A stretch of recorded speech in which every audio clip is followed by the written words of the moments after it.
अस्सलाम वालेकुम प्यारे बच्चों। क्लास 10th उर्दू में हमारा आज का टॉपिक है आपके नसाब में शामिल हिस्सा नसर से मुकाला जो लिखा है ख्वाजा गुलाम सईदीन ने, और उस मुकाले का नाम है इकबाल और इंसानियत। प्यारे बच्चों, सबसे पहले देखेंगे मुकाला क्या होता है। मुकाला इस किस्म की तहरीर को कहते हैं जिसमें किसी मौजू या शख्सियत के बारे में पूरी तहकीक के साथ बहस की जाए। उस किस्म की तहरीर को कहते हैं जिसमें किसी मौजू या किसी शख्सियत के बारे में पूरी तहकीक के साथ, पूरी कहानी के साथ, मुताले के साथ बहस की जाती है। यहाँ पे हमारा मुकाला जो हमें पढ़ना है वो ख्वाजा गुलाम सईदीन ने मुकाला जो लिखा है उसका नाम है इकबाल और इंसानियत। इकबाल की शख्सियत पर ये मुकाला लिखा गया है और इकबाल की इंसानियत पर ये मौजू बनाया गया है। प्यारे बच्चों, ये मज़मून डॉक्टर ख्वाजा गुलाम सईदीन का लिखा हुआ है। ख्वाजा साहब एक माहिर तालीम की हैसियत से सारी दुनिया में मशहूर थे, यानी ख्वाजा गुलाम सईदीन तालीम की हैसियत से सारी दुनिया में मशहूर थे। उनकी नशर में सरसिद जैसी सादगी, हाली जैसी संजीदगी और इकबाल जैसा तफक्कुर पाया जाता है। प्यारे बच्चों, उसकी नशर में यानी उसकी सोच में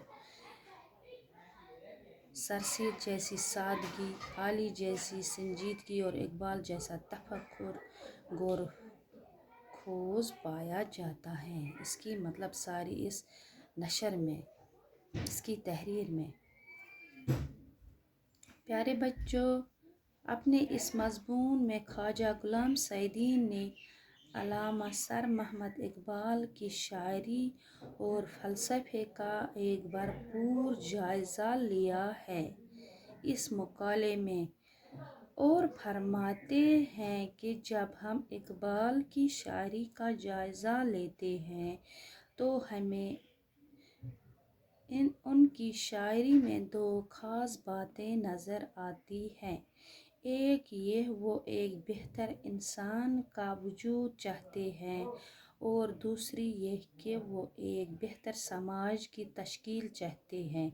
ने नया समाज बनाना चाहते थे जहाँ पे हर इंसान एक दूसरे से मोहब्बत और बरादरी से रह पाए। इकबाल मौजूदा इंसानी समाज से मुतमईन नहीं है, जिस समाज में लोग एक दूसरे से भेदभाव रखते हैं, बुग़्ज़ रखते हैं, उस समाज से वो मुतमईन नहीं है। इनकी शायरी का एक मरकज़ी ख़याल ये है कि कौम, रंग, नस्ल, ज़ात पात और मुल्क के तसव्वुर ने दुनिया को छोटे छोटे टुकड़ों में बांट दिया है। इकबाल की शायरी का मरकज़ी ख़याल यही है कि यानी सेंट्रल आइडिया यही निकलता है उसकी शायरी से कि दुनिया में ज़ात पात, नस्ल, रंग, कौम, मुल्क, ये इसको दुनिया को छोटे छोटे टुकड़ों में बांट दिया है। इस भेदभाव ने इंसानों के दरमियान नफ़रत की दीवारें खड़ी करके ज़िंदगी के हसीन नक्शे को बिगाड़ दिया है, इसे बदसूरत बना दिया है। इकबाल एक ऐसी दुनिया का ख्वाब पेश करते हैं जहाँ इंसानों के दरमियान भाइयों जैसी मोहब्बत हो। प्यारे बच्चों, अल्लामा इकबाल ने एक अच्छी और बामकसद ज़िंदगी के लिए जो दूसरी शर्त पेश की है वो ये है कि हम अपनी खुदी का एहतराम करें और दूसरी दूसरों की खुदी का भी एहतराम करें। खुदी क्या है? खुदी अपनी ज़ात है, अपना शऊर है, जिसको हम इंग्लिश में ईगो कहते हैं, सेल्फ आइडेंटिटी है, और रूह है, अपनी ज़ात है, अपना ज़मीर है, उसको कहते हैं खुदी। तो अगर हम अपनी खुदी का एहतराम करें तो खुद ब खुद हमें दूसरों की खुदी का भी एहतराम होगा। हमने खुदी के इस सबक को अपनाया नहीं है। अव्वल तो हम अपनी खुदी का एहतराम करना नहीं जानते और दूसरों की खुदी का एहतराम कर सकते हैं। यानी अगर हमें पता नहीं है खुदी को कैसे हम संभाल पाए, तो हम कैसे दूसरों की खुदी का एहतराम करें। प्यारे बच्चों, इकबाल की सबसे बड़ी आरज़ू ये है कि इंसान बंदा मोमिन बन जाए। बंदा मोमिन वो फरमाते हैं कि मोमिन का हाथ खुदा का हाथ होता है। वो मुश्किलात को दूर करने वाला होता है। बंदा मोमिन होता है जो दूसरे का दुख समझे। ये इकबाल की सबसे बड़ी आरज़ू थी। और मोमिन का हाथ जो होता है खुदा का हाथ होता है।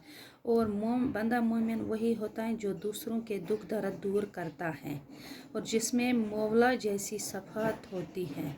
यानी वैसे ही सफ़ात होते हैं उस बंदा मोमिन में जैसे मौला में होते हैं, जैसे हमारे खुदा में होते हैं। दूसरों के दुख यानी जो कोई हमदर्द होता है वैसे ही होता है ये बंदा मोमिन। प्यारे बच्चों, इकबाल जैसे दिलो दिमाग के इंसान बाकमाल शायर फ़लसफ़ी रोज़ रोज़ पैदा नहीं होते। ये अजीम इंसान हर ज़माने के लिए होते हैं और हर जगह के लिए होते हैं। इकबाल और उन जैसे लोग हर इंसान और हर ज़माने के लिए बेजबहा दौलत होते हैं। प्यारे बच्चों, ये तो था मुकाला जो लिखा था ख्वाजा गुलाम सैदीन ने, और मुकाले का नाम था इकबाल और इंसानियत। प्यारे बच्चों, आज के लिए बस इतना ही। अल्लाह हाफिज़।